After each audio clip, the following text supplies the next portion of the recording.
Welcome to English Grammar class, dear students. So, I shall begin with today's lesson. After taking the pledge, I commit to be vigilant and bear in mind at all times the risk to myself and my colleagues from COVID-19. A promise to take all necessary precautions that prevent the spread of this deadly virus. A promise to follow and encourage others to follow the key COVID appropriate behaviors. To always wear a mask, face cover, especially when in public places. To maintain a minimum distance of 6 feet from others, to wash my hands frequently and thoroughly with soap and water. Together, we will win this fight against COVID-19. Dear students, please open up your books at page number 188. Today, we are going to start with the first lesson of composition, which is factual descriptions. A factual description of a person, a place, an object, a process, or an event requires a step-by-step account of an activity, experiment, and procedure. The ideas should be presented systematically with important points coming first, followed by the not so important points. So the format of a factual description is as follows. The heading is an essential part of it and should be short and crisp. The heading or the title is at the center. This is followed by regular paragraphs. So the heading comes first, then comes the main paragraph, then the supporting details, and then conclusion. A factual description must have the following.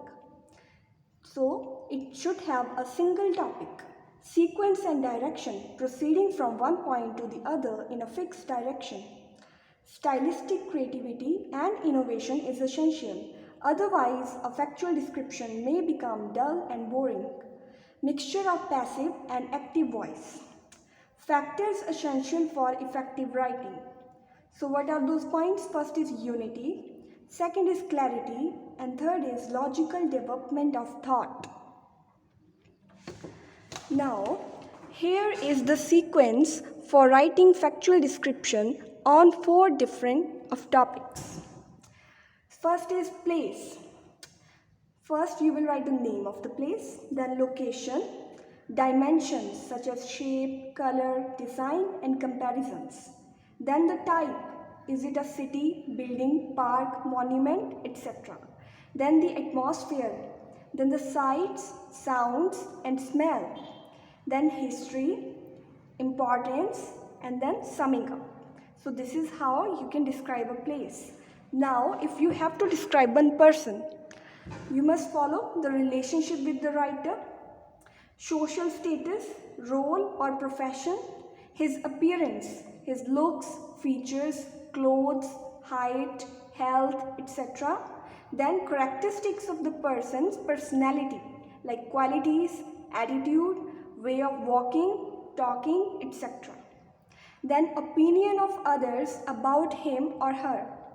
Then any other relevant point could be brought out by narrating an incident.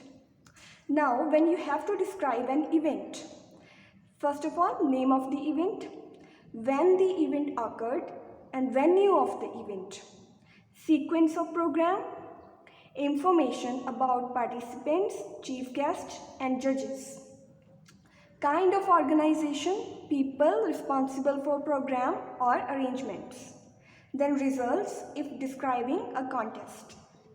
Now, when you have to describe an object, what will you describe? Name of the object, size, shape, color, taste, texture, material and functions.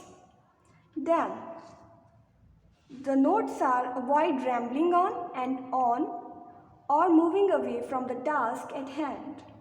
Second is use appropriate connectives and linkers. Provide adequate details.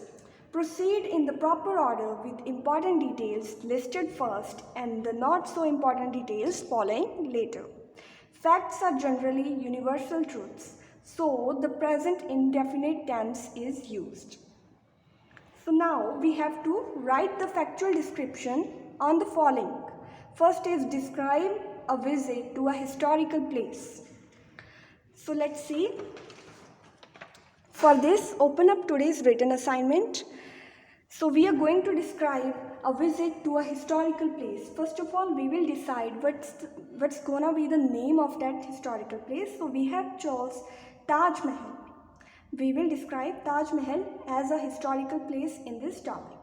First is, a visit to a historical place is entertaining and instructive.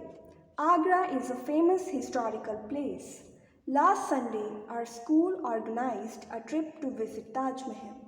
It was a dream come true for us to have visited the architectural marvel about which we have heard so much and had read so much in our books.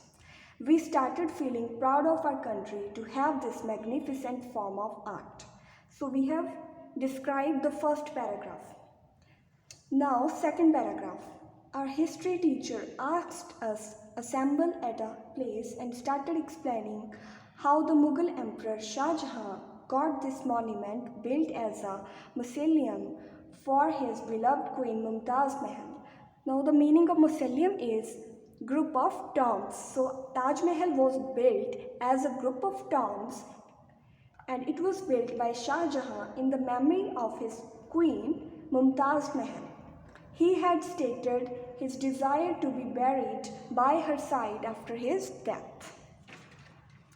So there were the two graves inside the mausoleum placed in side by side. So the graves of Mumtaz Mahal and Shah Jahan are placed side by side. We roamed around, kept adoring the astounding beauty, and were amazed at the artistry of the fine carvings. Now, the meaning of astroning is impressive, surprisingly impressive. How gifted must those hands be which created that piece of art with so much artistry? We pondered. We pondered means we thought. We looked at the full moon in the sky. The Taj Mahal looked no less marvelous than the moon in the sky. In the last paragraph, we will write the conclusion. River Jamuna flows on the backside of this magnificent monument. It was as if the Yamuna was washing the feet of this marvelous wonder with a full sense of gratification. For 2 whole hours, we went around this monument only rejoicing and wondering. After this, it was time for us to leave this beautiful city and start our way back to home. So that's all for today, dear students. All the very best.